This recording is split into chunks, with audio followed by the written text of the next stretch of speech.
Alright guys, so you've probably been watching my videos dealing with the Harbor Freight solar panel kit and the fiasco that's turned out to be.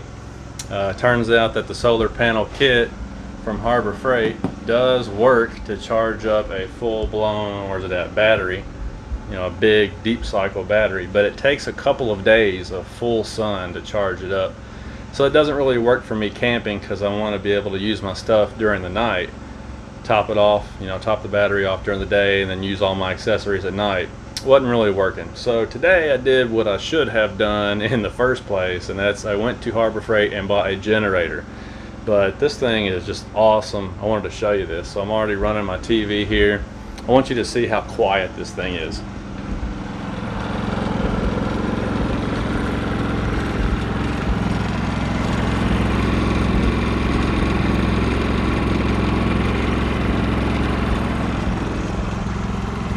So can you hear that thing running? I mean, it's so quiet. I watched some other people's YouTube videos before I bought this thing and I knew that it was a quiet generator, but once you see it in person, it really shocks you just how quiet it is. It's on eco mode right now and I'm talking normally. You can hear the TV back there in the trailer over top of this thing. Super, super quiet. It was easy to set up, not really anything to do out of the box except put gas and oil in it. Started right up first try, super quiet.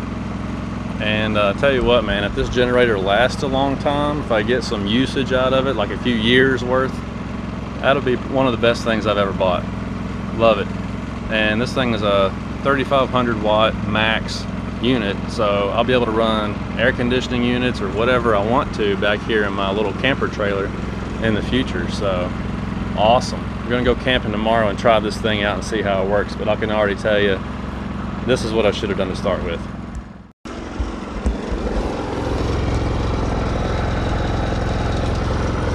Yeah, I like how easy it was to set up. All I had to do is move it over to the start position, turn the ESC throttle off, and then I gave it a couple of tugs, started right up. But of course you do have the electric start also if you want to do it that way. The battery is included, so, and it's just so quiet. It seems to be really well built too. The fit and finish on it is fantastic. It's kind of heavy, but once you get it out of the box, it's got the casters on it and it's got a handle on each side, so you and a buddy can grab it and move it around pretty easily once it's out of the box. Pretty impressive. So like I said, now I can run my fan, TV, whatever I need to all night long, because the run time on this thing supposedly is 11 hours at 25% load. So I figure just running a fan and a TV, I can go 12 hours or more probably. It'll last all night. So rock and roll. Let's go camping.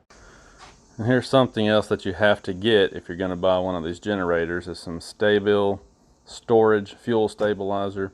In fact, your warranty depends on it, so make sure you pick up some of this and blend that in the proper amounts with your gasoline when you stick it in your generator. That way when your generator's sitting around for weeks or months on end not being used, you don't have to worry about the fuel going bad and screwing up your carburetor. So make sure you do that. Well, we've been set up here camping all night, and 11 amps, showing a little over 11 amps for the space heater that we've been running in here. Now it's up to 12 amps, but check this out. I've been running for 10 hours like this already and it's still going. So they said it would go 11 hours at a quarter load, and it looks like it's going to do even better than that. So not bad. Not bad at all. This generator has been awesome so far. Good morning. So yeah, I went in there and checked, and that space heater is 1500 watts is what it's rated for. So I mean, this thing's been going, like I said, for 10 hours, and looks like it's still got some fuel left. I know it's kind of hard to see, but that little thing in there kind of gives you an idea of how much fuel you've got left. So this is actually running at about half load, and I've got 10 hours and more to go. So yeah, really pleased with it so far.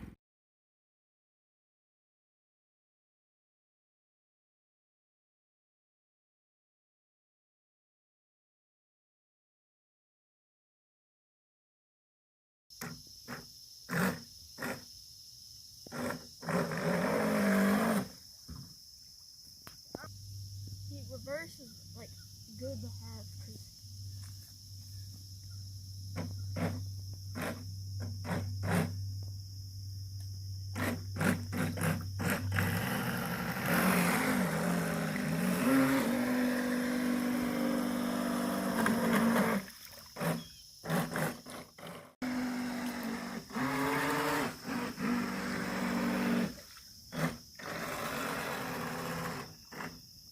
perfect amount.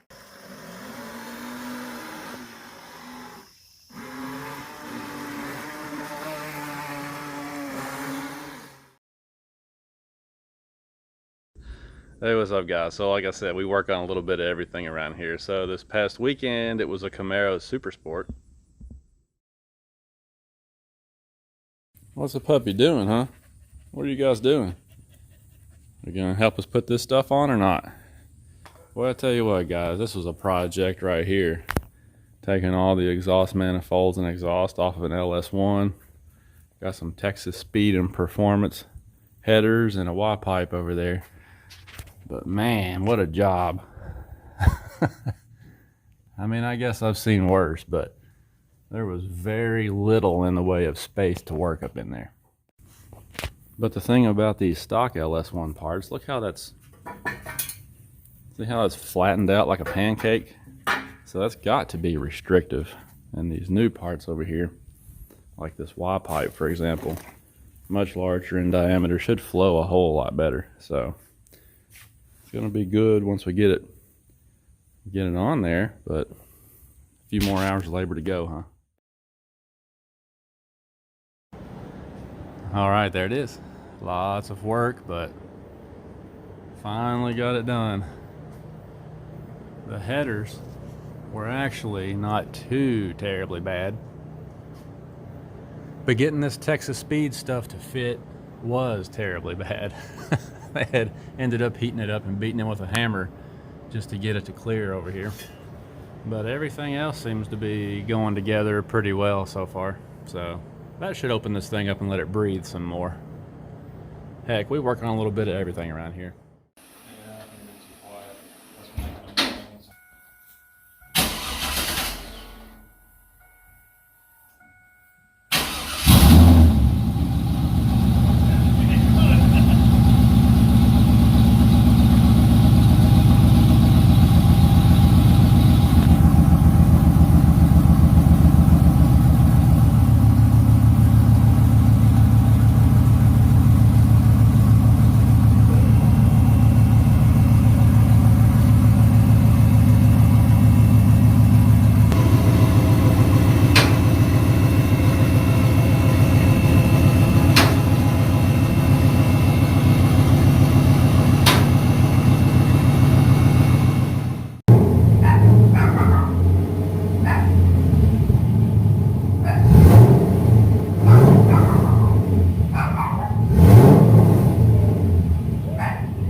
And now today we've got this Craftsman lawn tractor over here. This thing is 21, 22 years old, I think, and the factory equipped tires were still on it up until last summer. So finally got around to replacing the front ones because they weren't holding air anymore.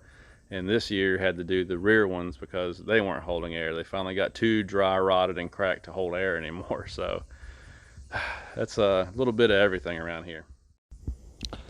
So here's the thing about these lawn tractors, you know, it's not so hard to get the wheels and tires separated, and it's really not even all that bad to mount the new tires, but the part that's really a nightmare is getting them to take air. So when you're trying to seat the bead for the first time and get them to take air, it can really be a fight. Those little front ones right there, did those last summer, and man, it took a long time to get them to take air and seat. And so this time around, I just took these to the tire shop and let them do it. They've got more equipment than me anyway. So the second thing you can run into is that the shaft that they slide onto can become rusted. And once it gets rusted, it'll kind of seize together here inside your spindle. So it can be hard to slide them off also. On this one, you know, where they had been on there for so long, I ended up having to, of course you got a C-clip here that you have to remove. I think the camera's out of focus. Sorry about that. You got a C-clip there you have to remove, and a washer so the whole thing can slide off. But then I had to get behind it with a crowbar and a sledgehammer and beat on it until the wheel finally came off the shaft. So it's always an adventure, but if you be patient and, you know, use the right tools, you can usually get it done, and you can save a bunch of money doing most of it yourself rather than having a shop do all of it. So I guess I'll pop these back on there because got to get some mowing done. Oh, and by the way, my Harbor Freight jack stands did work really great on this mower. So, you know, these actually were not under the recall, so I'm just making a bad joke. But anyway, so what I'm going to do here is basically just see how that part of the shaft is still nice, where that was covering it up. So I'm going to go down through here where all the rust is, and I'm going to take this scouring pad, clean the rust off, and then I'm going to put some grease on it and lube it up real good, and then slide the wheels back on, put the clips in, should be good to go. So the interesting thing about this is that this side wasn't nearly as rusted up. See that? The axle shaft actually looks a lot better on this side. And you can see that I've been loaning this off to a family member, and they haven't been doing a real good job of cleaning the grass out of it. So that might be part of the reason why. I don't know, maybe not. Anyhow, so you can see the little keyway here on the axle shaft, and that's what that little square piece slides into. So you've got this little square piece here that slides into there, and that's what provides a spline to lock onto the wheel so that the wheel doesn't spin on the shaft. So when you put the wheel back on, you can see the little keyway in the wheel. You just have to line that up. Hey Tuck, we're back. Camera got too hot and it shut me down. Anyway, got the lawnmower project done. Time to move on to something else. Hey, see the Ram out there? Finally gave it a bath. I'm gonna be doing a review on this truck now that I've had it, bought it, or leased it rather, back in the winter, last winter. So been through the seasons with it now. Did a lot of hauling and towing and driving with it. So gonna be doing a review on that pretty soon. Got to get that done because guys have been asking, so how is that new Eco Diesel? How is the new Ram? We're gonna tell them, aren't we, buddy? Stay tuned for that, guys. But for now, I think it's dinner time. So what do you say we go in here and eat, Tuck? Sound like a good idea to you? All right, guys. Talk to you later.